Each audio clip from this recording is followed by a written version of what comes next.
good evening, one and all, and welcome to another edition of Cop Talk. You know it's Thursday night. You know where you need to be. Yeah, and right now it is just me and Doctor. Good evening, Doctor.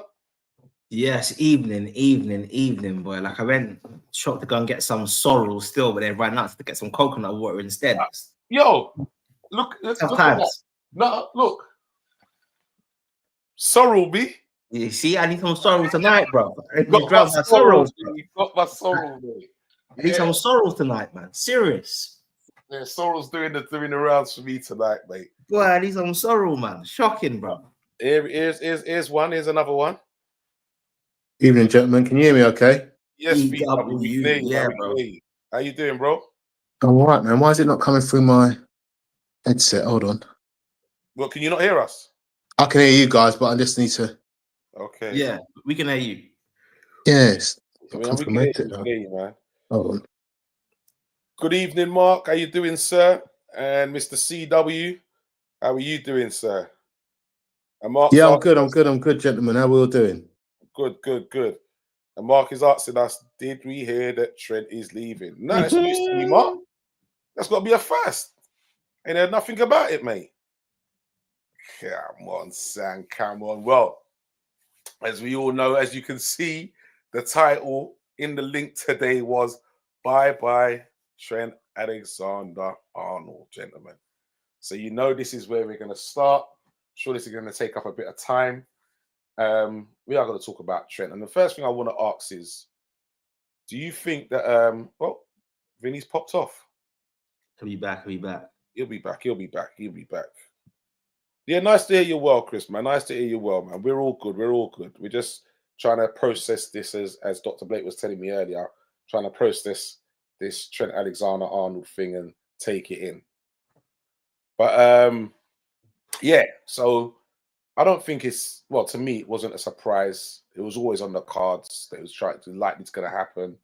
And for me, it was, I'd say 80-20 in the favor that he was always going to go, to me.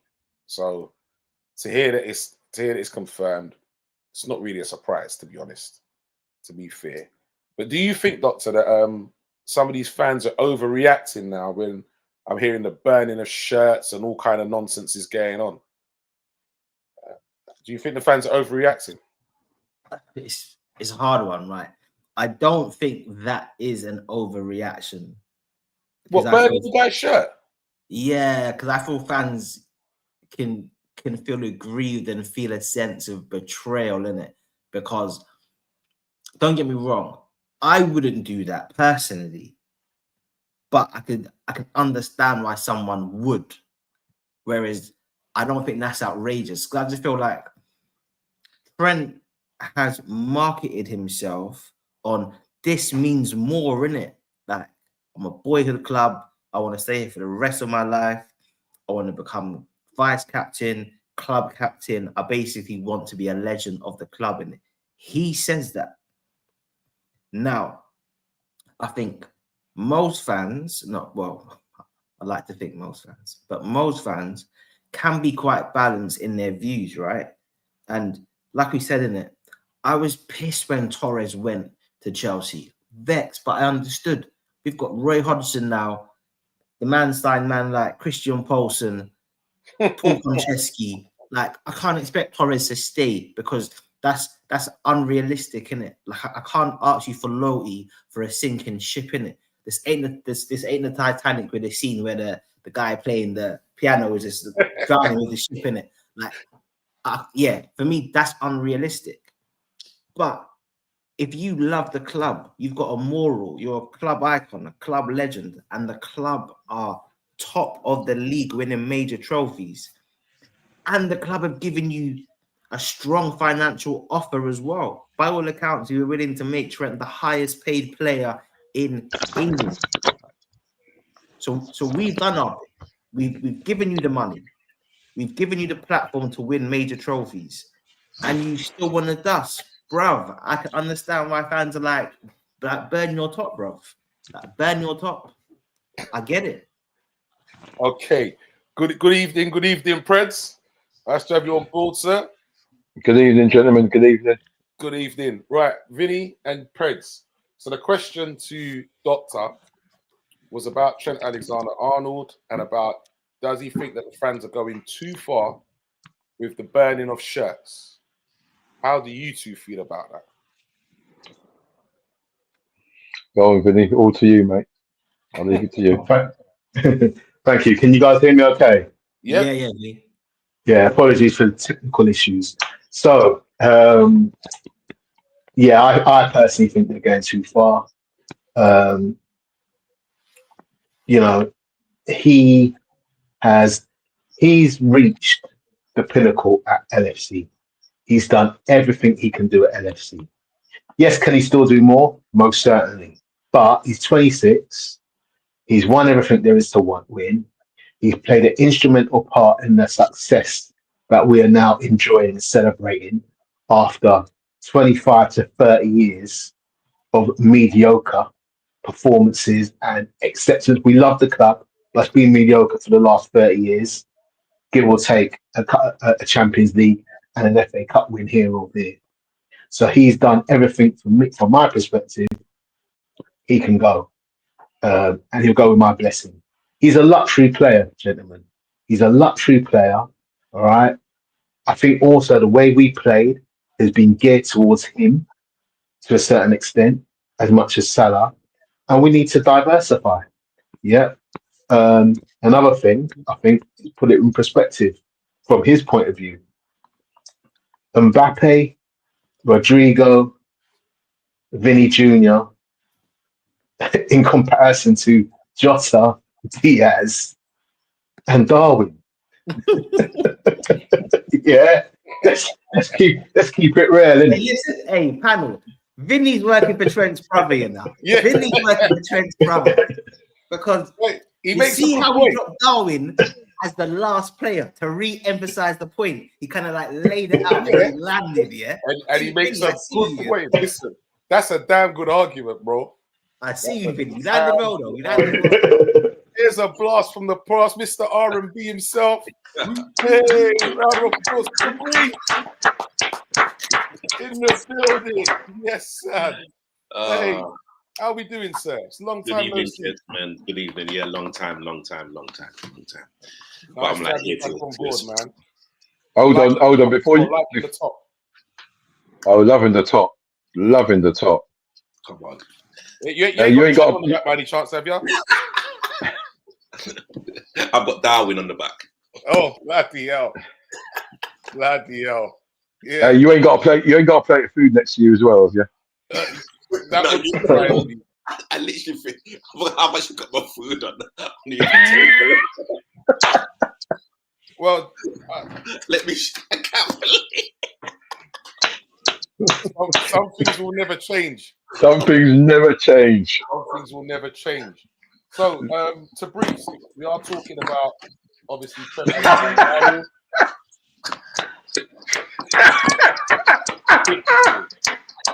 Typical. It's like he's never been away. It's just the same, isn't it? It's just the same. And do you think that the fans are overreacting with burning his shirts? Yeah, 100%. Yeah, definitely. I am trying to take my emotions out of it and say, and again, I'm not too sure exactly what like people have said, but Trent has won everything with like Liverpool. He's won everything. And if you're looking at someone who's 25, 26, that's won everything with his boyhood club, and it's a club that he still loves. Like, no, like matter what people are saying, he wants to go and experience something new in a new culture, a new club, and again, this like might be a little bit controversial, but Real Madrid are bigger than Liverpool. Like, you know, It's not controversial. It's a fact. Yeah, you know what I mean. So listen, why like wouldn't you want to try something new? We all know that football is like very volatile. Like, you are here 1 minute, and the next time you go training, you could break a leg, you could break an ankle, and your career's done. So yeah, like for me, he like has my blessing. It's going to be very interesting to see if he plays again this season. I know he's injured, but you know, will Slot want someone that's going out of the club involved in his plans from now to the end of the season. Okay, and the last person to comment on this, Preds, must have something great to say, mate. He's let everybody go before him. No, you know what? I'll just echo what everyone else has said, to be quite honest, because like me personally, I'm taking the emotion out, and it's like, look, the boy he's 26 years old. He wants to go and experience new things. He's won what he needs to win. Got to be honest, Liverpool should have, if they wanted him, Liverpool should have sorted things out a long time ago for it not to get to this point. So if there's anyone who's going to be blamed, if there is a blame game, I would seriously ask questions of the club in respect of that manner. But look, he goes with my blessing. No, 100%. I agree with that. And it's down to FSG. Should have signed him up a long time ago. So at least that if the worst comes to the worst, we don't lose him on a free. We could have easily got commanded 80 mil to 100 mil for a player of his caliber against Real Madrid. We have to look at that now. That's a massive loss for us. And that's 100% profit as well. So it's a massive loss. What I was going to touch on was what Doctor mentioned earlier of what Trent had said, though. And I think the reason why the fans are feeling like that is because he'd made claims of wanting to be captain of this club. Yeah, but that's like a timestamp, isn't it? I mean, like, we all, at some point in our life, have most probably wanted to do something. And then as you get older, you mature, or life changes for you, you might see things differently. You know what I mean? So, I've always wanted to potentially live in Barbados or something, but I'm living in Hillingdon. You know what I mean? So it's like, it's perspective, isn't it? I hear that, but I think yours and his might have different circumstances, yeah? Yeah. Okay. Trent say that this means more like last season. Yeah.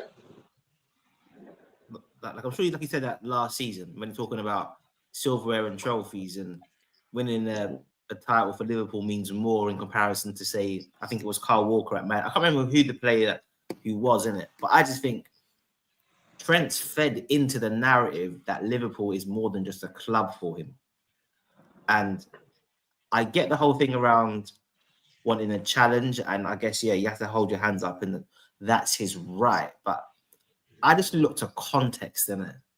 I looked at the class of 92 at United. I looked at the fact that Giggs, Scholes, the Nevilles, like top ballers, were more than content to win major trophies at Manchester United and elevate Manchester United. I never heard Giggs and Scholes and these men saying, I want all that I can win here, so I'm going to go. No, I want to cement my legacy by winning as much as I can for my boyhood club. So this whole idea of he won everything, I'm not buying that. Messi didn't say at Barcelona, I won everything, so I'm going to leave now.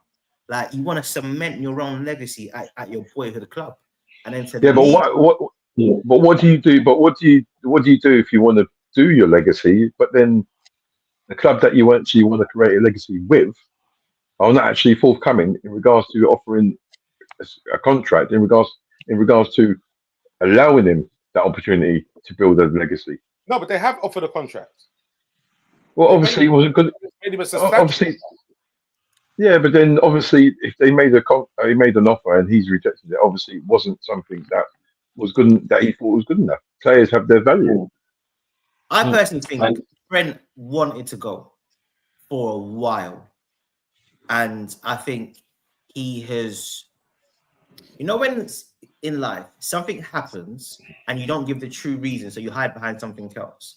So I think, by all the accounts, this started from 2023, right?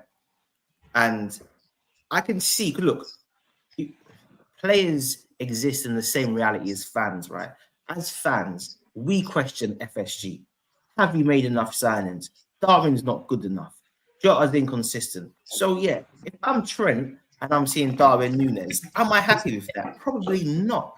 I think we have to kind of accept that the players may have questioned the ambition of the club in recent seasons. So I generally think these guys have thought, FSG, I'm not sure if I'm going to win major trophies with this club. And I think basically Trent has engineered a situation where he can leave with the best financial circumstances for him. And I think once Klopp goes, I think in Trent's mind, I'm definitely gone.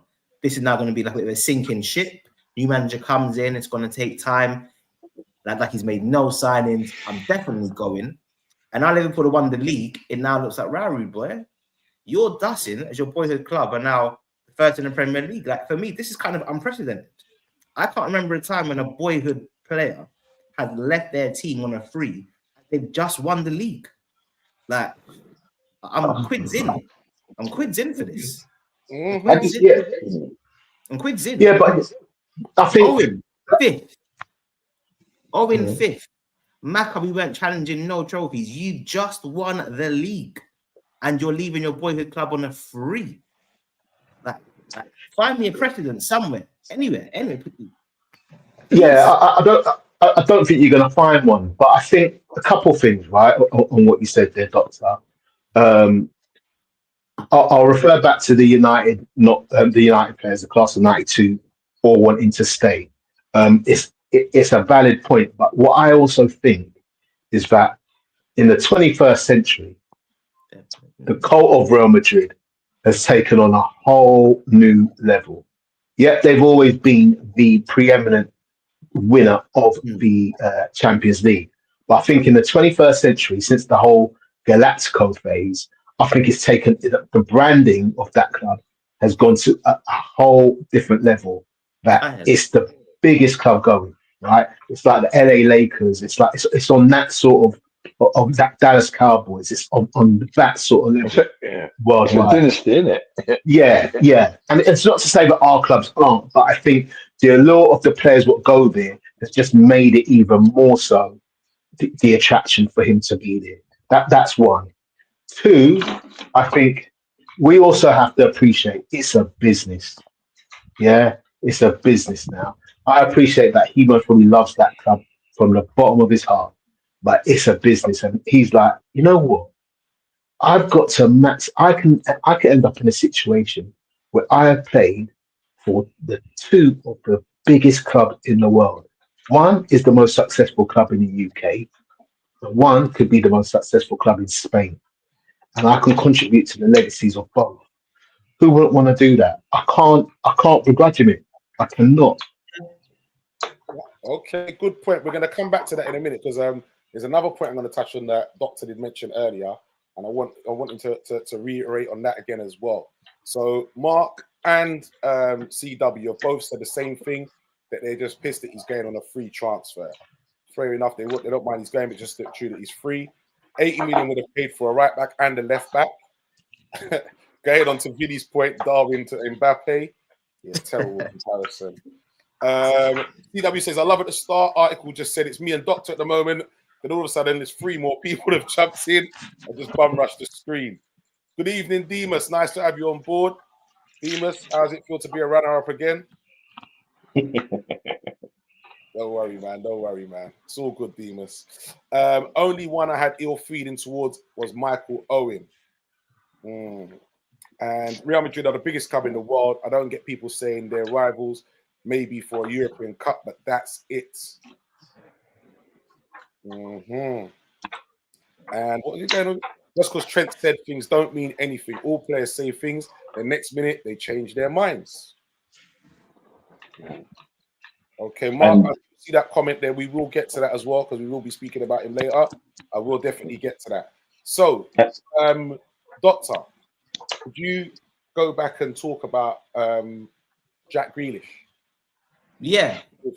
So apparently, like, the deal was that Grealish was going to sign a new contract, and there would be a release clause in there that would like allow him to move on to his dream club. So, well, not dream club, but to a club where he can win the highest trophies, but also allow Villa, the club that he cares about, to be able to carry on with the money that they receive from his transfer to reinvest in new players. So I think for me, that's the biggest gripe, is that Trent's left on a free. And I can accept there's been contract issues, but I just feel like you could have been straight up and said, I want to go. However, I'm not going to be a dickhead and say, like there's gonna be a big release clause of like 70, 80, 90 million, because then that now means that that's going to eat into my contract and my brother signing on fee. That's fair. But we can agree something in it, which is reasonable, 40 or 50 M. Now, Liverpool don't like to put in release clauses. So we could have had like a little gentleman's handshake in it. And we could have agreed that if Real bid this, then you'll let me go. So I think something could have been done to have given Liverpool some value back from the signing, personally. And that Well, I mean, correct me if I'm wrong. Didn't Real Madrid offer, is it 25 million in January? Yeah. So literally, there was an opportunity for us to sell him there. I know. Yeah, but come on, 25 million, man. That's what. That's his left foot. Yeah, Yeah, but well, not- I mean, You know what I but- mean? That's his left foot, bro. Yeah, but Come not on. only that, but we're in the middle of a title. Exactly. And are you going to sell Trent for 20? Are you going to rather have Trent for half a season or the 25 and then that? well, I mean, Would you have sold him for that to Breeze would I have sold him for 25 million? in January, considering the position we were in? To be honest, it all depends on where his head was at and actually exactly the conversation that I was going to have. Like, hindsight is a, you know what I'm saying? Like, but so honestly, it all comes down to the conversation. Like, if like Trent took the slot, I'm 50-50. I'll, I like see how like the season plays out. See you later. Because like, you know what I'm saying? Like, he's kind of coming into Anfield lukewarm.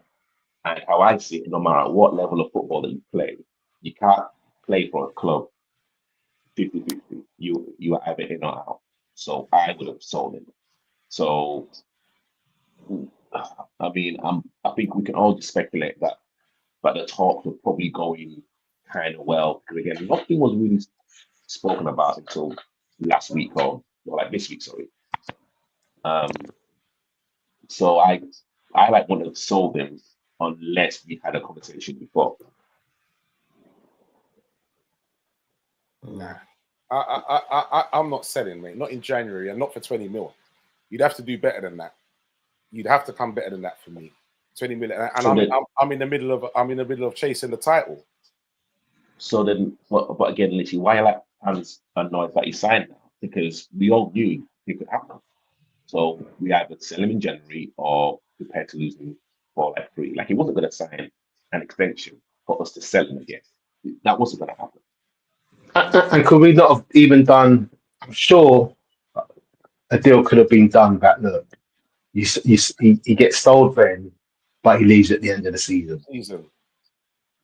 So even if it was 25 mil and then he goes at the end of this season, I would have accepted that. Nah, because at the end of the day, why would they do that when they know they can get him for free? Yeah, there you go. You have a club, Exactly. they won't bother doing that. If I I know think- that he's going to be a free agent, then it don't make no sense. Yeah, and I think to Breeze's point about the conversation, based on what we've rumored to have offered him, like 325 and these types of things, I clearly feel that his people haven't been straight up about this situation. Whereas if they had said from the get-go, and I guess this comes down to my original point about being transparent, if they had just said Trent is going irrespective next year, not make us an offer and we'll see, he wants to see the direction of the club. Because like I said, isn't it? We're winning the league and you're still dusting.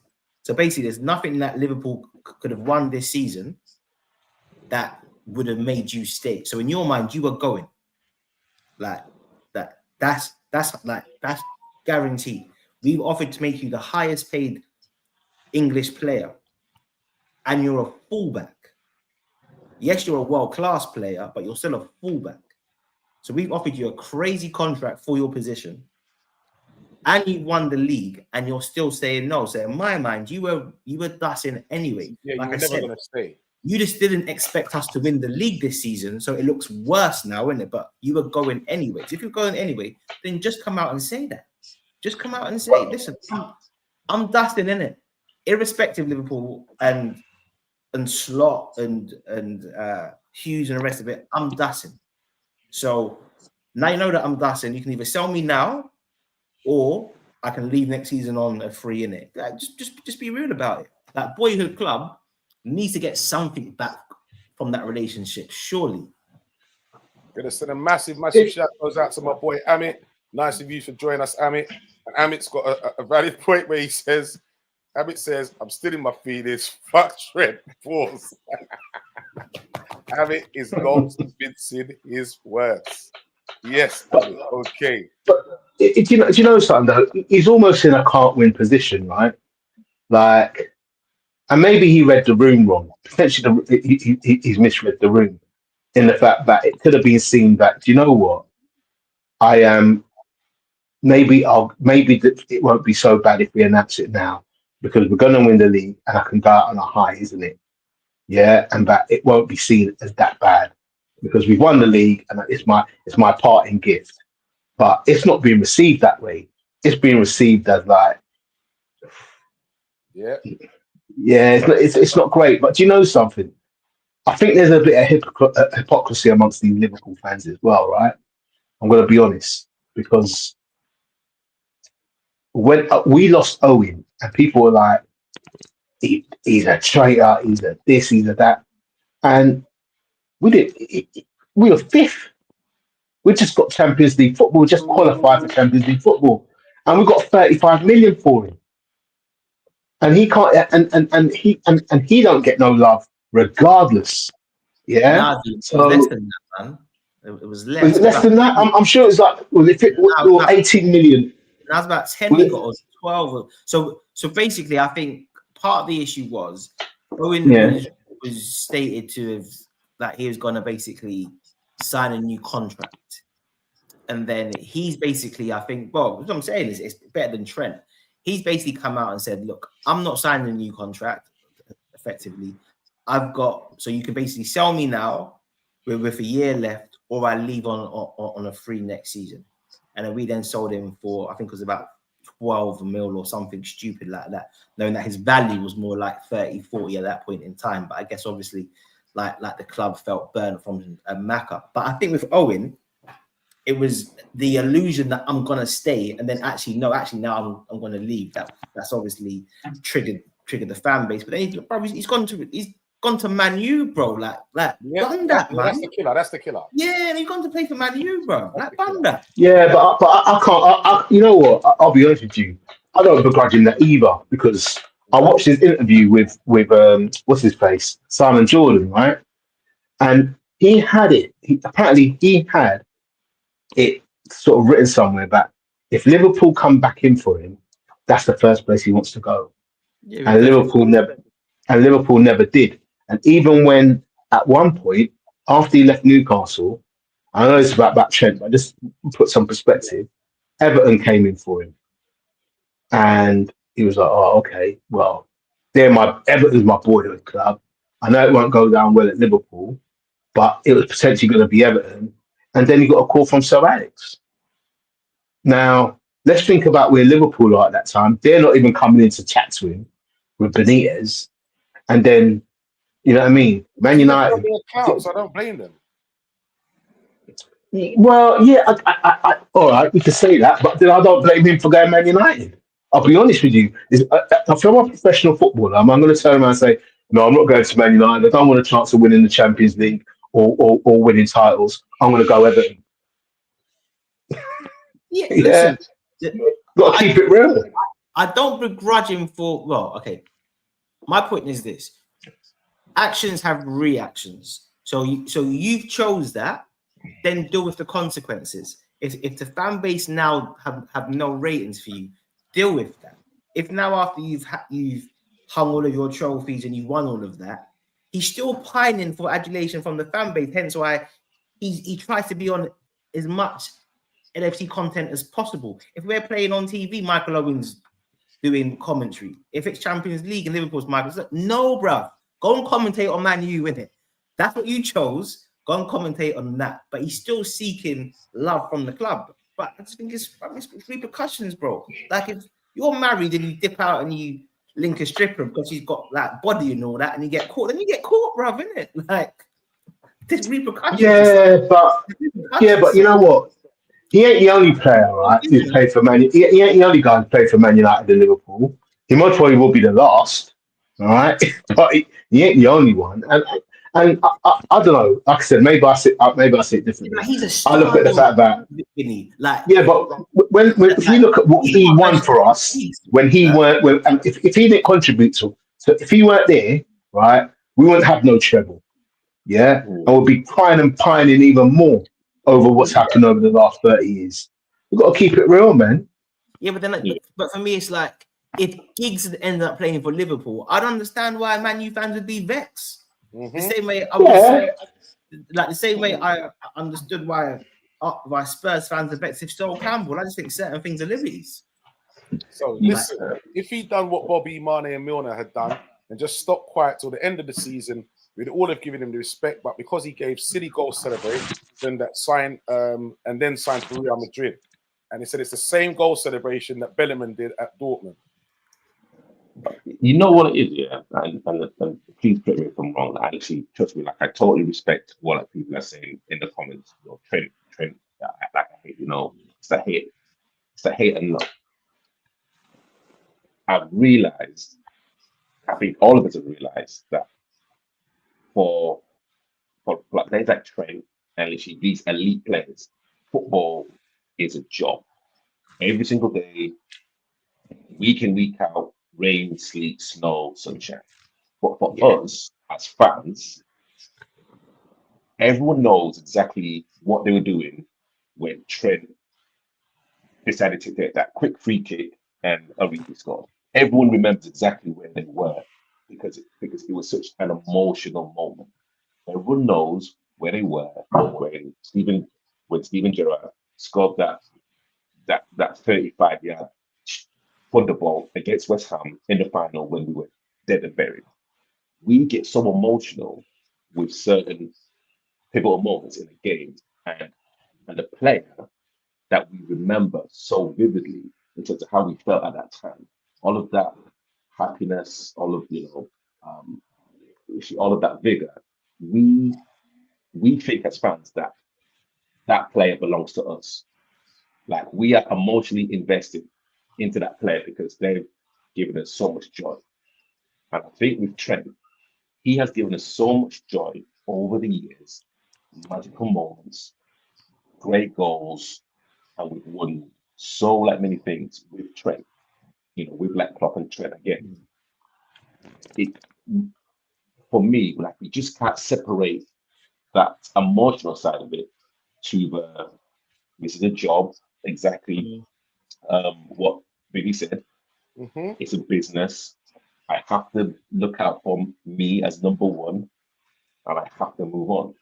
And literally, I think that's literally what a lot of the emotion is with Trent because we've like seen it with we've like seen it with other players. And I want to kind of go back in terms of what Doctor said about the pass of 92 with gigs and scores and whatnot. But remember, David Beckham went to Real Madrid. And literally, David Beckham is now a superstar in his own right, outside of football. So yes, you can still be a legend at United or Liverpool, but you can be an absolute global superstar with the likes of the Real Madrid machine behind you. So again, for me, Trent goes with my blessings. Okay, so Mark Foster says to Breeze, loving the jacket, bro. Says loving that jacket, mate. Okay. Just want to show you lot my new top that I copped the other day.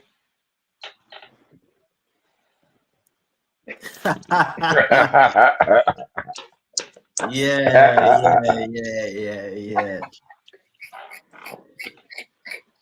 I like that. That's my new one, man. That's my new one. Trust me. Nothing goes to waste, right? Ain't wasting nothing. Yeah, like so that, oh boy, it's a tough Someone's had a bit of time to prep today, haven't they? I'm telling you, I've been off work, man. I've been off work. You know you got to use them days up before you lose them. Absolutely. Yeah, you know what? While I've got a bit of time on my hands. So now that we've been talking about we're losing Trent, we can talk about this guy. Because apparently his agent has flown in to have discussions with Liverpool. And that is Mr. Frimpong, Mr. Jeremy Frimpong. And he's also mentioned that he is desperate to come to Liverpool. So how would we feel about Mr. Frimpong as a replacement? And let's hear from Preds, man. Preds has been there, you know what I mean? Like he's just there taking notes in the background. What's going To on? be fair, the rest of the panel have done a wonderful job articulating their thoughts. So I was in the background doing my notes. So yeah, you know what? I'm going to go on YouTube a little bit later on and see some clips of him because I've not seen enough of him. I saw him when we played against Liverpool, but I mean Liverpool dominated really. Did he play against Liverpool? I'm not quite sure. But listen, he's got a bit about him. There's a lot of news around him and how good he is and potentially how he can be so much better of a player. Coming to Liverpool, I'm one of those like until it happens, isn't it? I'm not going to speculate. I'm going to be respectful to the player and the other man and the other team. I'm not going to talk about another team's player, but if we get the deal over the line, I'll be happy. Okay. Vinny? Yeah, I'd be happy to see him come in, but also I then think, yeah, but what about Conor Bradley? Yeah, I think exactly. has Conor Bradley not earned his opportunity to have a run at this? And that's what I'd say. So if he came in, yeah, great, but We're going to need two anyway. we are. But I think We need I two think right it would affect. I think it would affect Conor Bradley more so than it would affect Frimpong to come in. I think Conor Bradley would look at, well, you know what I mean? What's this mean for me? Because yes, you're going to need two, but one's going to play more often than the other, isn't it? If we keep it real. So yeah, that's one thing. And you know what? I know we'll mostly talk about more different players potentially coming in and so forth, but this FSG lot, they'll most probably find someone from out of Mongolia as our new right back, let alone all these rumours. Do you know what I mean? Because it's what they do. So it'll be interesting to see. So that's why I wait until the deal's over the line because you just don't know what FSG is going to bring out. For real. Good evening, Des B. Nice to have you back on board, sir. Missed you the last few weeks, but nice to have you back on board, mate. And before I get to Brees and Dr. Blake, Des B says that so far Bradley is a bit injury prone, which is very true. Gonna send a big shout. Good evening, shout goes out to Evie as well. Big shouts goes out to Eve. Dr. Brees, how do you feel about Mr. Frimpong then? Yeah, I'll go quickly. I'm on the fence with Frimpong. I think he's a very exciting and a very talented player, but each time I've seen him play, he's either been right wing back or he's played right wing. So I just don't know how good he is defensively. But I really don't. Mark's on with you there. Yeah, and maybe the plan is to use Frimpong as a backup to like Mo Salah on the right wing. So, like, I think if we sign him, I would trust our recruitment in terms of thinking about how his profile can help the team. But yeah, for Frimpong to be our main right back next season, I would have concerns defensively, massive concerns based on what I've seen. So Mark agrees and he says Frimpong is class and can play right wing, so can play Bradley and rest Mo if need to. So Brees, Frimpong. Yeah, I totally agree to what everyone said. Really, I think Frimpong had a decent first half against us. I think he gave Tsimikas a lot of problems with his pace. But yeah, I just don't see him as a fullback. I don't think, if I was going to be honest with you, I don't think Conor Bradley excites me. I don't think he can warrant like a 13 berth. Exactly what people are saying in the comments. It's just too injury prone. You can't rely on him. So would he be the best signing? I don't know. Okay, gents. All right. So you said that now, gents. Is there someone that you lot would actually prefer ahead of Frimpong then? I would like. I always get his name. Who's he playing for? Inter Milan, the Dutch. What's his name? The Dutch. Yeah. I know you're talking about it now. Yeah, correct. Yeah, jeez. I know you're talking about. He's solid. He's solid. I can't remember his name. I can't remember his name now. But yeah, Dumfries. Yeah. Oh my god, his name's gone out of my head. Dumfries. Quality. Vinny's normally good with these. Is it the freeze? Dumfries? There you go. Dumfries. Yeah. I told you. Yeah. I told you, Vinny's the guy. I tell you. If I listen, Yeah. Vinny, just make sure your phone's on 24/7. If I need to phone a friend, yeah. make sure the phone's on. You answer, bro. And he had a good Euros, didn't he? He had a good Euros. He had really good Euros. Now he's quality. I think it's quality. He is. Dumfries is quality. Dr. Preds, Vinny, anybody else you would prefer? I'll be honest, I haven't really thought of anyone. I thought it would be Connor.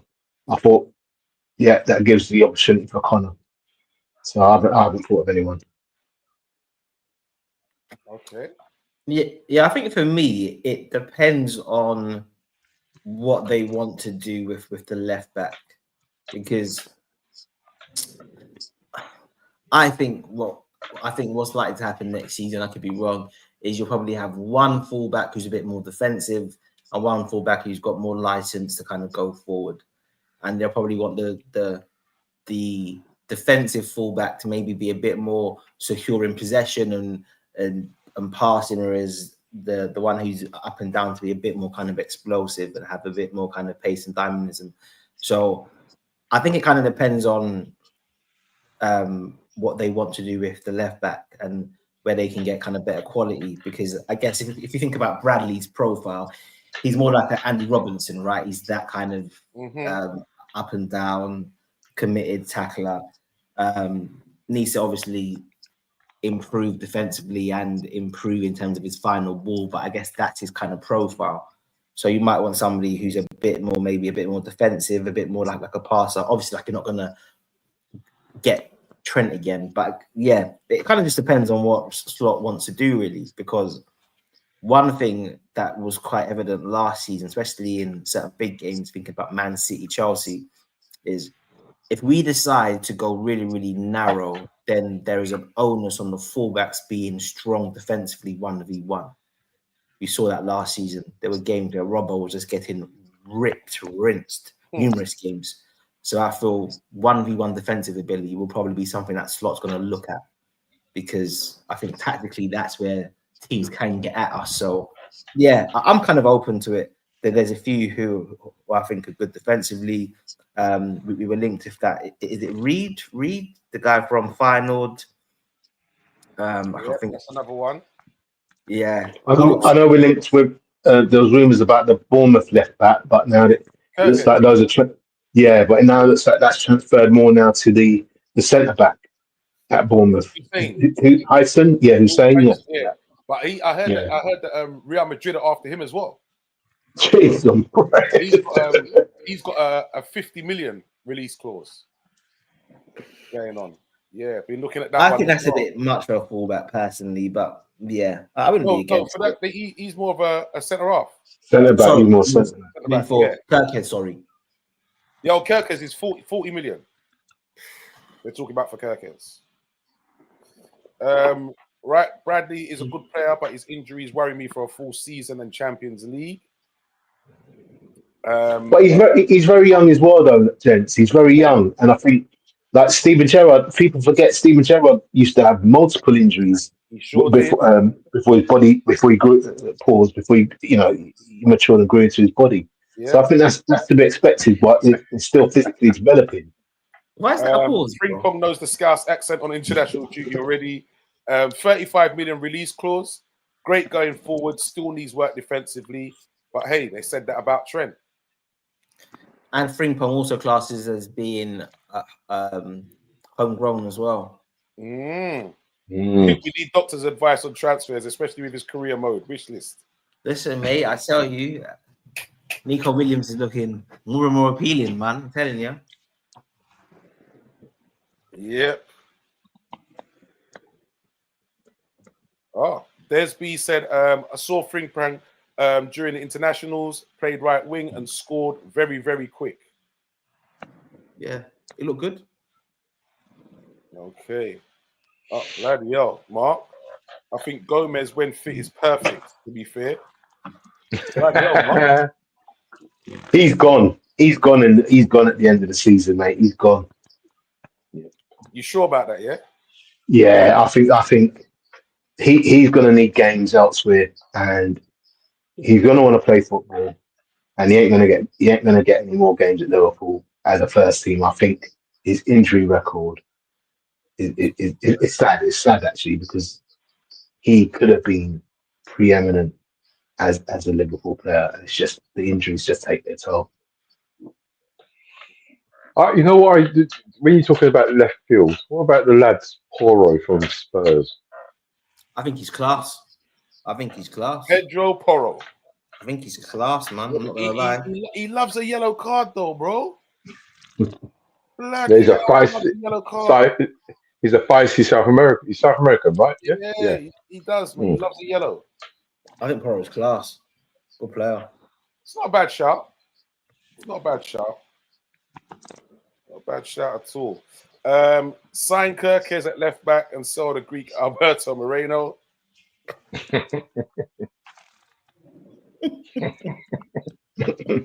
And as we said, Hussein is going Real Madrid, so forget about that. Nico Williams, Nico Williams belongs on Spurs Got Talent.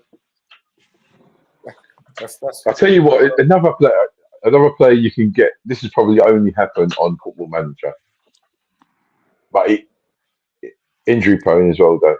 Reece James. Too injury prone, man. We'd never get him. Good player, like though. We'd never get good him. player. Quality player, but we'd never get him. Too injury prone as well. It's just almost like pointless signing. Reece James really doesn't play. And Chris says that Porro is a wing back, not a fullback. I think he's good defensively, Porro.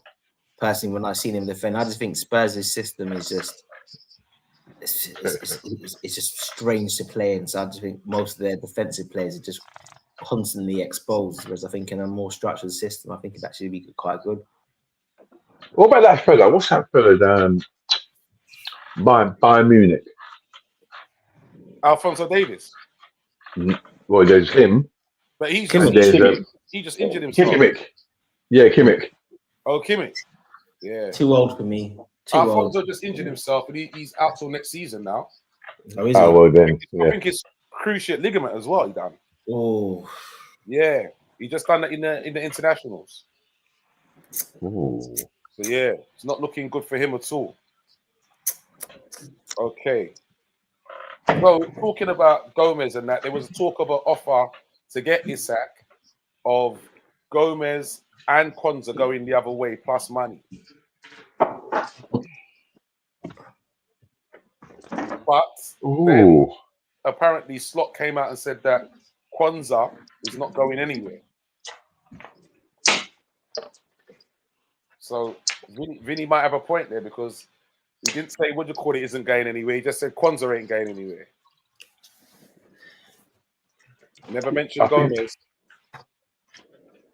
So I think that would be a good deal. If it contributes to getting Isak, then yeah, I would. Konza.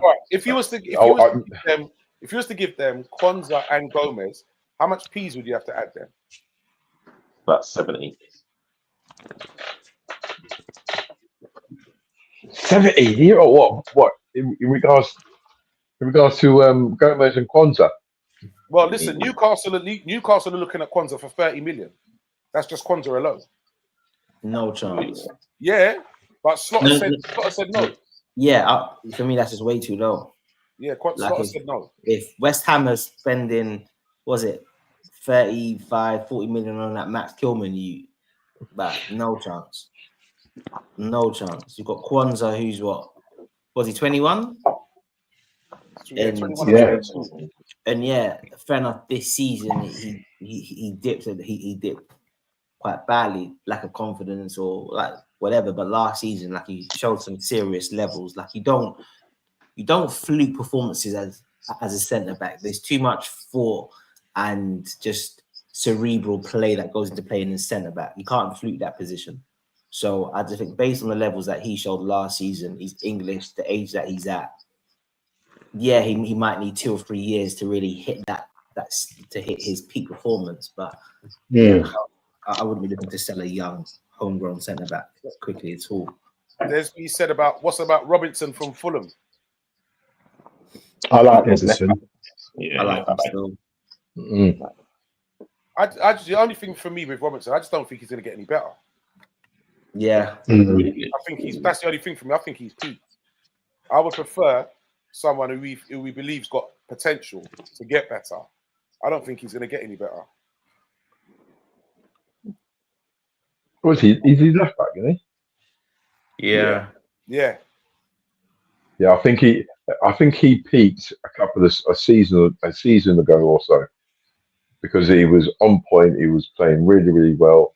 He hasn't shone as much as he did a couple of years ago. But then again, Fulham are actually doing well as a team anyway. So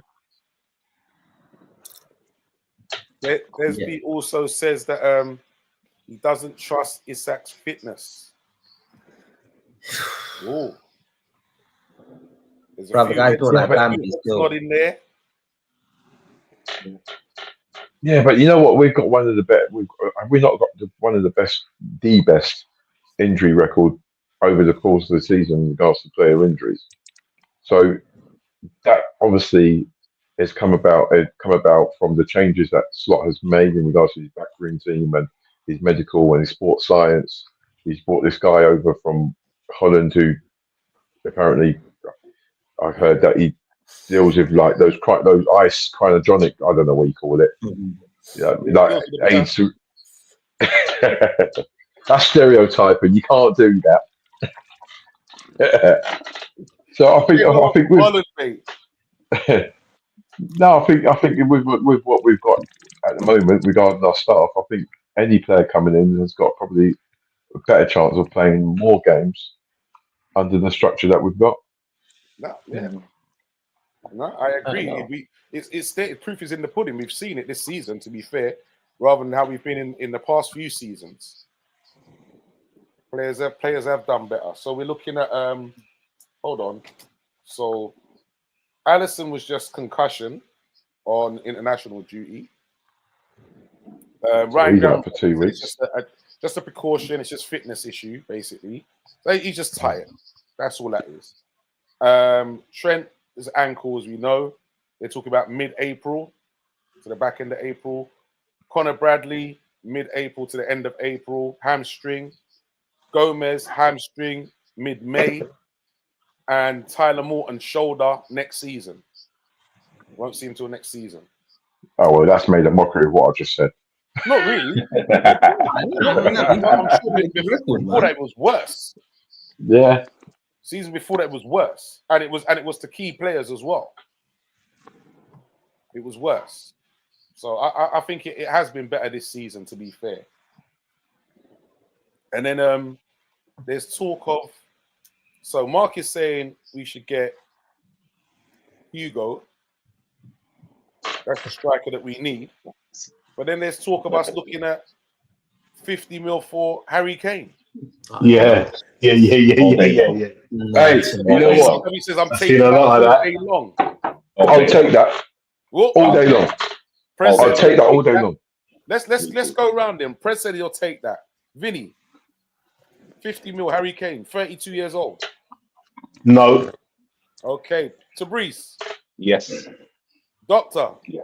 No chance. Whoa. That's 2-2, gents. All right. You need to break it down for me. What is your pros and cons, gents? So tell me, what is he? Why yes, and why no? So Doctor and Vinny, why is it a no? For me, do you know something? Not to go into a whole rant about it, I'll be quick. It's mad, right? I've never, ever rated him. But every season, he continues to prove me wrong. Every season. Now, he's gone to Germany and he's smashing it over there. But So the pros are he gets goals, he can drop back a bit, and he can also lead play. So those are the pros. Pros, sorry. The cons are he's 32. I think that we would suffer because we would have to play a system to benefit him. And I don't think that would always benefit us as a club or as a team, as we've seen with England, with it when he's been dropping back, dropping back. Because he likes to get involved in the game. So yeah, and he's 32, man. I want to be looking for a future. I don't want a short-term fix. Okay, that's one. That's one for that. That's a one no. To Breeze, give me one side for the yes. Left foot, right foot, headed ability, link up play. You are talking about a complete striker. People are saying that 32 is old. 32 is not old. We have seen it with Mo Salah. Come on, guys. We've seen it with like Mo Salah. We have seen it with Van Dijk. We've like seen it with Ronaldo. Like Harry Kane looks after himself. 20 plus goals for how many seasons for like Spurs and everything for that was a group. He's like now doing it for like Bayern. Let's gonna keep this real. If Bayern win the Champions League, Harry Kane is gonna win the Ballon d'Or. Like we are like talking about the best number 9 in the world. No ifs, no buts. The best number 9 in the world. Within that 18-yard box, he knows where the goalposts are. We're not talking about Darwin now. We are literally talking about a clinical striker that knows the Premiership, that knows how to score, and literally he's going to be running down the channels because teams, especially this season, have not been pushing up as high as they used to be. So teams are going to be playing quote unquote a low block, and Harry Kane knows how to pick teams apart. It's a no-brainer for 50 million. Sign him up. Okay, Doctor, another one for the nose. Yeah, as Breeze mentioned Darwin, and everyone knows my thoughts on Darwin. I think I'd probably rather have Darwin than Harry Kane, if I'm being honest with you. Wow. I think back to Vinny's point, we'd have to completely change how we play. The guy can't press, and maybe I've got the last few tournaments for England in my head too much, but last season, in the Euros, I thought that was abysmal from Harry Kane. Like top level, and you do that. Hell to the no. I understand he scores a lot of goals in Germany, but Bayern are so dominant. The amount of 50-50 games that Bayern have in a season is absolutely minimal. And then Slot wants to press. Not going to happen with Kane. If we're going to keep Mo Salah, you want me to have a front three with a 33-year-old Mo Salah and a 32-year-old Harry Kane? Bruv. No chance. No chance. Who's running? Like, who is running? Like Diaz can't run for both of them. Like, no. Well, he won't be there anyway. He'll probably be at Barcelona. Well, Yeah. All right, so Prince, another one for the yeses. I know what you're saying about Mo Salah, and Harry Kane, but Mo Salah is one of the fittest players in the team, in the squad by far. Harry Kane is living a dream because he had to manufacture his own goals at Spurs. At Bayern Munich, you can see the movement and the places he picks up in the box. Like people know, put the ball in the box, Kane's there. Like you don't get that with Darwin or even Jota. Like he's there, he's a mainstay. He's experienced. He, like Teresa said, he knows where the goal is. He's done it season after season after season in the Premiership. He's now gone to Bayern Munich, got better as a player. And in actual fact, I don't think we have to change so much in regards to the way we play, because the way we play, we don't just rely on going on the outsides. We're trying to break through through the middle as well, and going on the outsides. So we're trying to pick teams apart. And when you've got someone like Harry Kane in the box, ready for those little balls, mate, I think it's a no-brainer, mate. Like and he's experienced as well. people's in the comments, please don't forget hit that like, that share, subscribe. But please, should we take Harry Kane for 50 million? Please put it in a yes or a no. That's all I need is a yes or a no. Harry Kane, 50 million coming to Liverpool, yes or a no. Big shouts goes out to Pingy. Nice to have you on board, sir. Desby goes on to say, I think we desperately need is proper cover and help for Gravenberch. Desby's already cast his vote. Harry Kane, too slow, too old. Stale chicken. Mark Foster says no to Harry Kane, Mr. Unlucky with winning anything. And Kane will want 350 to 400k a week.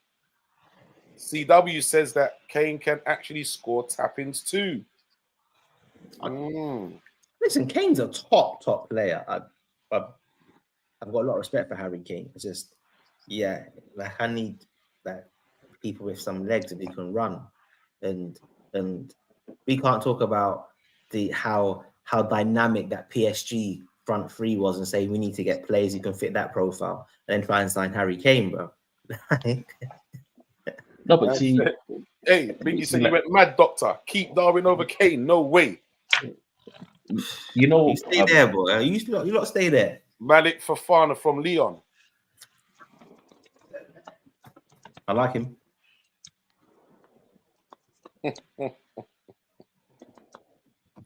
Man said that Nunes would actually be good in the boxing as front foot pressure fighter and has power. He always powers his chances over the bar, but having said that, still wastes his punches. My days. You know about literally everything that we say about players who are dynamic and quick and whatnot.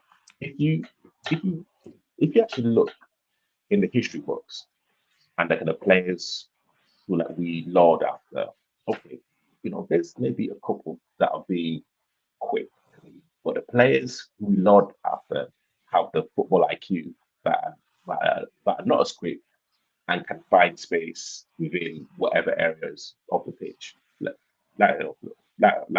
Pirlo's, Zidane's, and literally that's what Kane can actually do. Like in the box, he finds space, and he's literally going to have a shot on target, guys, on target. So like this kind of narrative about players have to be running here, there, and everywhere. Like we don't need players to be running like headless chicken. Like we need players that are going to be cool under pressure, and that's what for me, Kane has done it for Tottenham. And there's a narrative that, Tottenham have Kane hasn't won anything. He went to Bayern, scoring goals there, and people say, well, the German league is a little bit shit, X, Y, Z. But then he's doing it in the Champions League. Like, what does this guy have to do to actually get the respect of, everyone to say, like, this guy, we have to admit, is the number 9 in the world. Name me another number 9 that can put up the same numbers like Kane every single season. You've got a good point. I don't actually think I can think of one. 71 goals. 71 goals for England is mad as well. 71 goals. No, hey, I won't have that. I won't have that, mate. Because when you're scoring against San Marino and that, bruv, I won't have that. It's still goals. Banging 2 and 3 against San I'm not having that, bro. Did just to clarify, when you did we all watch Euros last season, right? That's when I want to see it. Like did we all watch the last Euros? Yes. And he was abysmal. Yeah, he was terrible. Absolutely abysmal. Wait, you know what? But he was carrying an injury, don't he? Yeah, hold on. Wait. He's carrying an injury. Like, didn't Wayne Rooney have an abysmal tournament England career? Wayne Rooney had an abysmal tournament England career. Facts. But literally, we still put Rooney as one of the best English strikers in our generation. X, Y, and Z. You know what? Honestly, don't forget Harry Kane with the Golden Boot in the World Cup as well. Like, let's also put that into the. It's still goals. Because you know what? 6 penalties. No, but wait. Yeah. Hold on, wait. No, but see, that's where stats can be misconstrued, bro. No, but yes, again, it's a fact. No. Okay. So if you're saying Kane's got 6 penalties, yeah, there's a narrative about Mo Salah scoring 13, 14 penalties this season.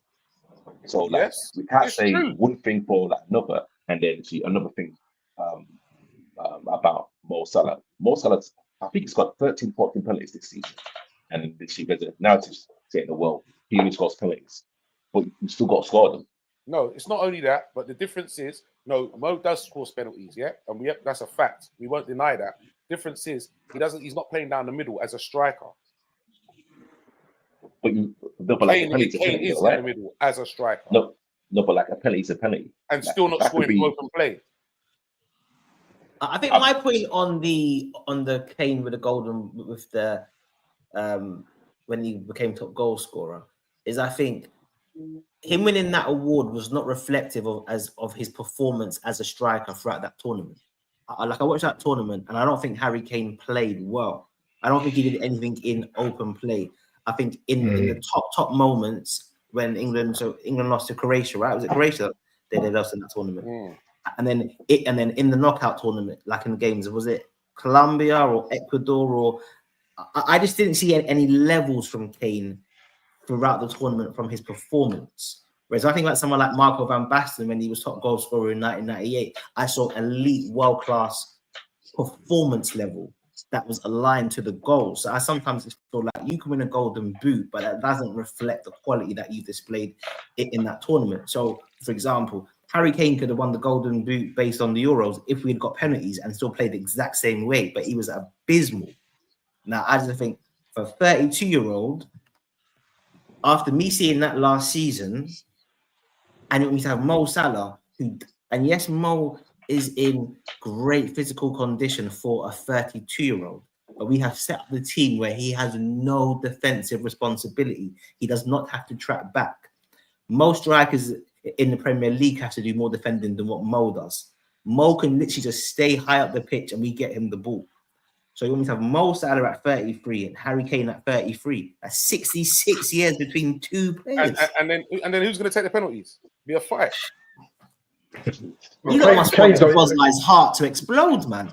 You want Szoboszlai's heart to explode if the running's going to have to. Big shouts. Yeah, but if you get Teach, nice to have you on board, Uncle Teach.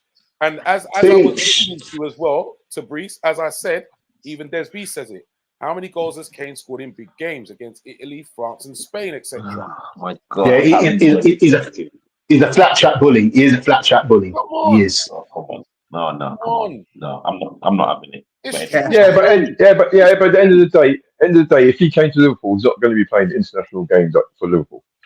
Like, let's just kind of separate the two things. There's international, and then there's football, and your everyday bread and butter.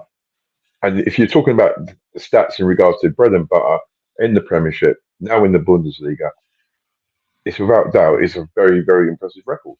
It's about the here and now. Right now, Kane is like we said, Kane's one of the hottest strikers in the world at the moment because he's in there. He's scoring goals, and he's not scoring tapping. He's scoring different types of goals. Goals from outside the area, goals from inside the area, crosses, tap-ins from like his movement at the moment. For me, I didn't think that Kane would ever evolve to a player that he is at the moment. And I think Liverpool could utilise that because the way Liverpool have been playing, especially in early parts of the season, we were suffocating teams with possession. And teams with low blocks and XYs, we were suffocating them. It's only recently where it's been a little bit of people have seen a little bit of Achilles heel with a bit of a basket. If you make it a bit of a game, then you might have a chance with Liverpool. But predominantly over the season, we've controlled teams, we've controlled matches. And when you tell me how many of those games where we've controlled the game and possession, and the ball's been in the box, and we've just not had the consistent quality of putting goals, apart from Mo Salah. Other than that, who else? Okay, so just to clarify, hold on. All jokes Why aside, are we talking about next season, 32-year-old Kane? So next season, you guys want to line up Harry Kane and Mo Salah? Yeah, why not? Harry Kane and Mo Salah will guarantee us at least 15 goals in the Prem each. At least. And that's just the Prem. Well, I tell you what. Tabrice, here's another one for you. Liverpool score a lot of breakaway goals. Kane would still be in our penalty box when the goal goes in. What I'm saying is this: if you don't want to line up Harry Kane and Mo Salah in the same starting lineup in 2026, yeah, in the next season, then whoever was supplying Conor Ben with them eggs better get them eggs to supply, yeah, because that midfield, everyone else in that team are gonna have to be doing the running for the rest of the team in it, because you're gonna be carrying 2 players off the ball. 2 players off the ball. You're going to be carrying me. 30. Look, I get it. Man are getting older, right? So we need to be have a bit more perspective about being old. Yes, when you get old, you can still do things. I get that. But a 33-year-old Mo Salah and a 33-year-old Harry Kane. They would score goals. Well, Harry Kane's only 31, to be fair. Exactly. And These guys will score goals. He says, you man need to look at these new strikers, the one from Hamburg. He's saying, forget about these strikers, mate. And how many seasons are we going to sign Kane for if we sign him? He's on like 400K a week. Yeah, this is a great conversation. There is big talk of, in the summer, Liverpool to be making 4 to 5 signings. They're taking it seriously now. Like, it's not a joke. They're like saying, right, we need to go into the market and we need to make 4 to 5 signings. Excellent opinions from the doctor there. Lads, just be realistic. Yep, you got a point. Mark says, can we just sign Alan Shearer?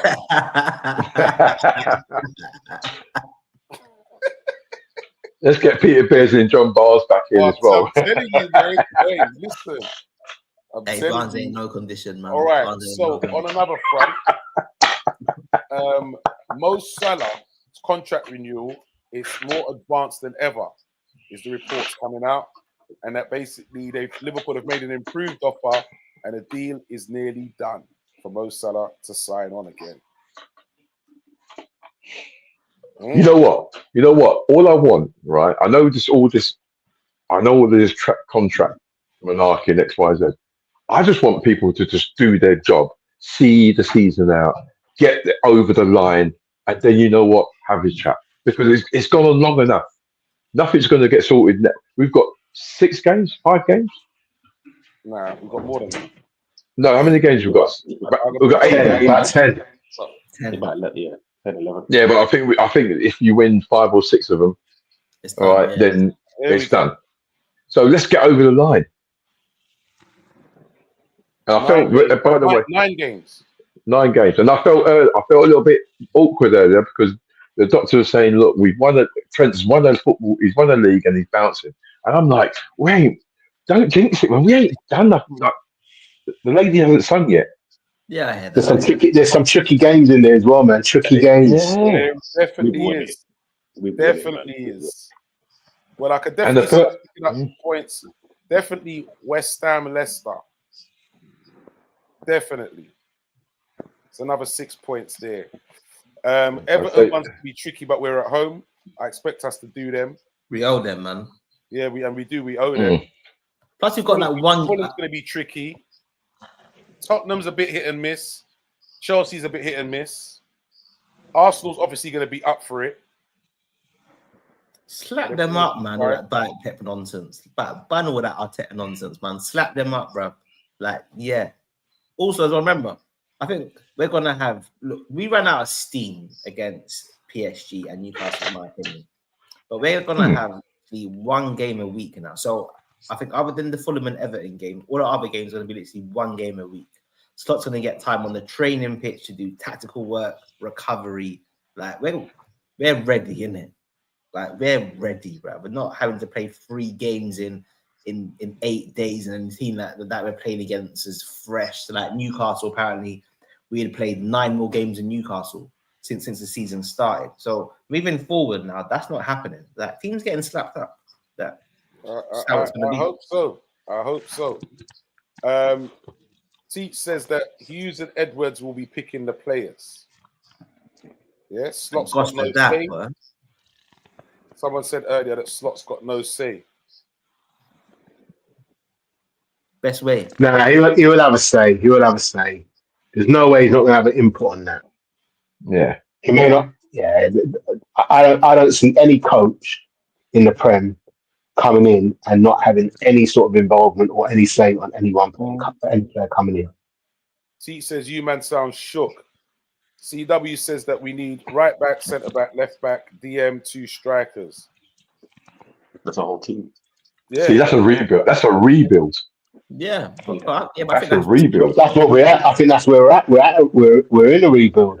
No, you've got a good point. We are 100%. As you say, four more wins and it's done. And there will be bargains. Yeah. I've got to be honest. They've had since Slot took over. They've had that summer period. Well, even before that, they've had the whole season to look at players who are going to be right for the system that Slot wants. Like there is no, for me, Fusion Edwards have got no excuse. They have to get it right. If it's a rebuild, they're going to have to get it right. And when I'm saying we have to get it right, like when we play next season, look, we have to hit the ground running. Definitely. Mark says Frimpong, Kirkes, Baliba, Ketty, and they're the 4 that he wants. Not bad. Yeah. Not sure about the fullback pairings, but yeah, some quality players in there. Look, Yeah. I think we should all be very optimistic about what's going to come. I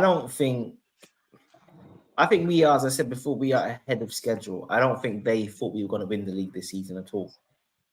I think the plan was to take a long-term strategic view, and everything that they've done is gearing towards the future and getting it right. And I know we had years of feeling frustrated under FSG, but when there was time to rebuild the team for Klopp, we were very aggressive in the transfer market. We made multiple signings every window for about 3 years.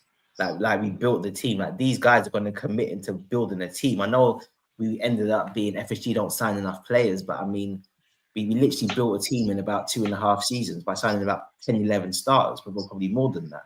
So I have no reason to think that won't happen again. Like, why would it not? I just feel like if you're a sporting director, you want to sign players.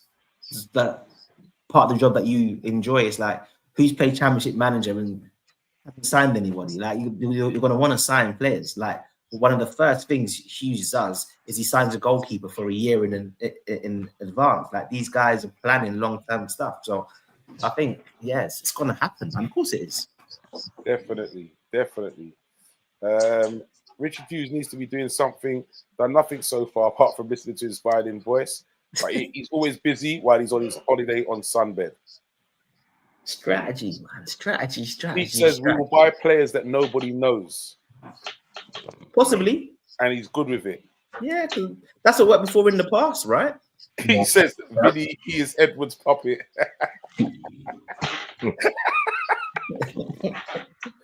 He says, Vinny, you have that. You have in that, Vinny. Talking about Slot, he says there's no power yet.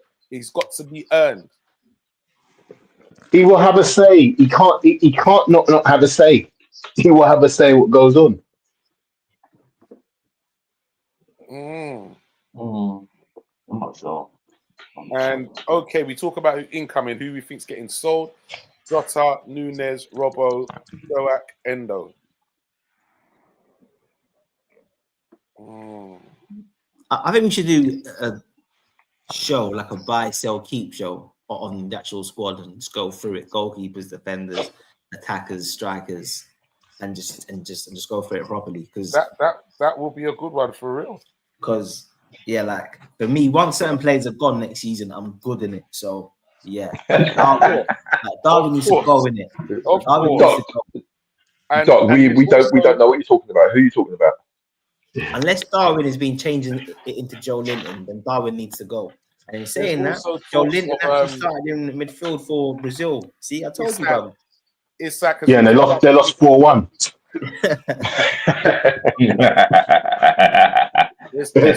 Isak has rejected a new contract at Newcastle as well. Yeah, like he wants to come in it. That makes sense. Chiesa has also said that he's happy at Liverpool He's and lying. wants to stay. Yeah, what's the reason? I'm happy to not be making the match day squads. Wee. Right, Teach says sell everyone except the new midfielder. He said That's even- teaching MO, mate. MO all the time. Canteen. Yeah, bloody hell, that's a bit deep. All right, gentlemen, before we wrap this up, quickly going to mention the Legends game where we played Chelsea 1-2-0 and Crouchy Boy got both goals, mate. Oh, Peter Crouch came on as a sub actually and got both goals. Didn't even start. And on that note, Crouch has scored more goals at Anfield in 2025 than Diaz, Jota, and Yeah, man. Do you know what? and that It's that was a embarrassing, fact. man. Yeah, it's embarrassing now.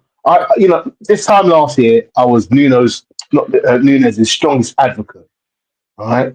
But no, the fact that we're actually on the verge potential of winning the league with that dead group of strikers is unreal. Imagine if we had some real strikers. Oh my Bro, god! so I'm saying Slot is Who like Harry Kane? Oh, Harry Kane, didn't it? Harry Kane. Oh, Harry Kane. yeah. real strikers you can run, Prince. Like, oh my like gosh! Diaz is just not the guy. Teach said what Legends? What Clavan? Jeez. Decent buy, man. Decent buy was clever, I tell you. Man Squad said man. sell Jota to EA Sports as far as I'm concerned, and sell the South American Chuckle Brothers, Diaz and Nunez. See? Chuckle Brothers. Oh my days! Chuckle Brothers, you know. Do you know what? I think Diaz has been done a bit. Yeah, like I think the criticism of Diaz has been a bit too extreme, in my opinion. Well, Because- he What? scored and got an assist for Colombia. Because, like, for Typical, me, isn't it? I'm not saying that he hasn't fallen short of the Mane levels, right? Yes, he has. But Way short. he has. But who out of our title rivals has got an excellent left winger that you're saying, if we had that player? I'm not looking to Chelsea and looking at Jadon Sancho, who they want to pay to send back. I'm not looking to Arsenal and Martinelli and Trossard. I'm not looking to Man City and Doku. So when I look at our actual rivals, Diaz is par with a lot of these players. Is he Mane levels? No. But I just think as Liverpool fans, this guy has played week in, week out in a team that's about to win the league. Now, unless we're in different universes, you haven't watched your team win many leagues in recent history. So if a man has contributed week in, week out to your team winning the league, give the guy a bit of respect here. A bit of respect. That shouldn't be too much to ask for. Like, we don't regularly see our team winning stuff. Now, Diaz is par with many players in world football. Could we do better? Yes. But let's not mock the guy. He's not Nunez levels, isn't it? Like, he's not picking up like ham sandwich like Nunez. Diaz out. Yes. Yeah. Yeah, he's got to go. But He's gotta go. who in the Premier League is better than Diaz? The Reese is agreeing he's got to go. He's got to go. But, Yeah, but again, I'd sell him too. But I just feel like it's not like this plethora of left wingers that are killing Diaz. Like, who in the Premier League is better than Diaz? in the Premier League, That's what I'm saying. Tomato. I would Tomato. Pepper for Cunha. Yeah, Tomato, and I would let Pepper play Cunha. Even Cunha plays that kind of. But this is my point. If I said who's better than Darwin Núñez, you're reeling off names. Diaz is like you have to think about names. This is my point. Our title rivals do not have left wingers who are better than Luis Diaz. No, but see, the thing with Luis Diaz, if you take his pace away, he's shit. Like, take his pace away, he doesn't do nothing. So I'm not saying that he's not a limited player or he's not ineffective and he's not frustrating. All I'm saying is he's on par with what our rivals have got. Man said, Teach said kudos. Half the time he Bingy plays said, right I'd wingers. rather have I Rashford would. ahead of I Diaz.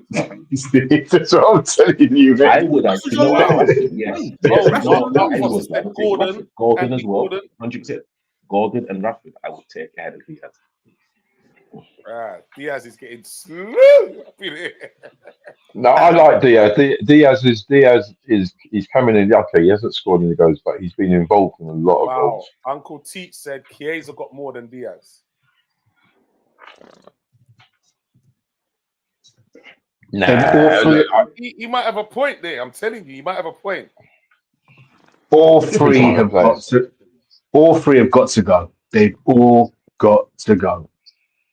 Now, I don't think we're going to get all three gone in one window, but at least two of them will go in one window, one in the next window, and I'm talking maybe the summer window, not the summer and January window. But I Andy think two will Gordon go. 6 goals and 5 assists this season. In comparison to Diaz, who's got what? About 9 and 5. What about or actual factual? Because there's a big difference between about or have you got 9? No, he's close to. It's around 9. He is. I was looking at. We posted up the stats last week, wasn't it? Look at his stats. Yeah, and he is around that. He is around that figure for real. Last week was a long time ago. Diaz is in 28 games, 9 goals, 4 assists. Bearing in mind he's spent about 3 or 4 games playing out position, but let's just say that 9 goals and 4 assists. And Anthony Gordon is 6 goals and 5 assists. In how many games? 26. And Potter just under. Yes, Actually, minutes played. It's interesting. It's about minutes. Gordon's actually played more minutes in that he's played 2,124 minutes, and Diaz has played 1,861 minutes. See, I won't take either of them, but we're stuck with one. So, but you know what I mean? that's my point. I'm not saying that Diaz is Mane. I'm not saying that at all. But I'm saying when I look at the Premier League, I think he's on par with many of the guys in it. Like I don't see. Hold on. I think we forgot we overlooked somebody as well. Gakpo for that position. Better than Diaz. Get more output out of Gakpo. Yeah, I'd say so. Yeah, I think Gakpo, but that's my point though. But we've already got Gakpo in the team. I just don't think it's a very strong market in world football right now for left wingers. Like people like Nico Williams, who I think is absolute dynamite. Like he doesn't have great stats. Everybody knows that. Like kind of Kavicka, who is yo, that's different levels. His stats aren't. He's different levels. Yeah. Like his stats aren't incredible. Like if you're looking at goal, if you just want goals and assists, his stats aren't incredible. All I'm saying is you haven't seen your team win the league often, innit? And this guy has played week in and week out and has delivered. No, so I agree with you, mate. I agree with you. It's Vinny and it's Fabrizio staunch on getting them all out. Honestly, Preds, so many Liverpool fans are on this guy. They're like, Diaz, he's brain dead, he's shit, he's this. I'm just like, hold on a minute here. Like, cool. Yes, there was somebody called Sadio Mane. Agree. But when there was Sadio Mane, does players like that count? So don't be on to Diaz, bro, because you ain't seen wingers win leagues for Liverpool Football Club. So like, let's just put a bit of perspective on this debate. And yeah, if Diaz leaves, Barcelona want Diaz. Let's put a bit of context on this, right? This is not a crap player. Yes, he's been inconsistent. I think we should sell him, but this whole narrative Diaz that's what I'm saying. Like, Diaz ain't gonna be no starter for them. He ain't started ahead of Rafinha. You'll see. No Diaz matches works. He ain't starting ahead of Rafinha. If he starts performing for Barcelona, then he's a fraud. That's the reality. I agree. Gentlemen, it has been a blast. And I must say... Sorry, Artie, quickly. Sorry. Because I need to... There's too much limit. Diaz comes in January, right? And he is star performer in 2 cup finals and lands 2 trophies in that season. He is a key reason, comes into this team and starts straight away. He's a key reason why we pushed so hard in the league and got to the Champions League final and delivered 2 trophies that season. Actually destroyed Reece James in the first cup final. And this season now, he's played every game more or less, and we're winning the league. Like, I'm not saying he's a league, but let's have a bit of context in this debate. The man has delivered trophies and has actually led to us winning the league or being a key or being an important player in that. Like, please, gentlemen. Now he's been found out. You understand? And nothing ain't I don't happening. to move on. And nothing ain't He has happening. been found out. He has been found out. And nothing ain't happening to him. He has been found out. It's just nothing ain't happening to him now. It's just time to move on. You was all right, and then now that's it, bro. You're all right. Yeah, that's it. Yeah. He had a hot 6 months when he first joined. He got injured. And, the injury taken out a lot out of him. But he just ain't...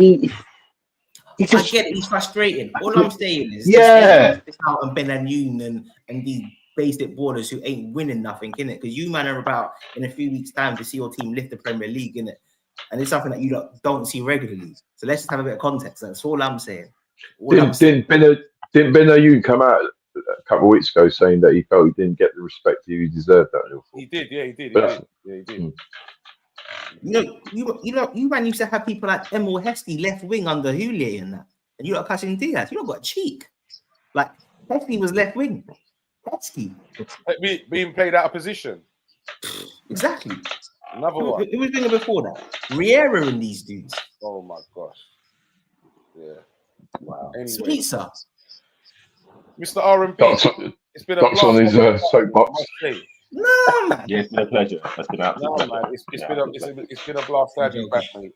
Even though you got some controversial points, but yeah, it's been a blast to have you back, Isa. I must say. Blessings to Breach, brother. Always, man. Always. Preds. It's been a pleasure. It's been entertaining seeing Doc. This is a long time since I've seen Doc on his soapbox like this. It's been a disrespected, man. VW, thank you very much, sir, for stepping up again, my bro. Yeah, thank you, gentlemen. It's been a pleasure. Thank you. Doctor. Lucho. Do remember, people, every week, Thursday, 10 o'clock, only one place to be, on YouTube, watching Cop Talk. Please do tell a friend to tell a friend. Hit that like, that share, and subscribe, and we will see you next week.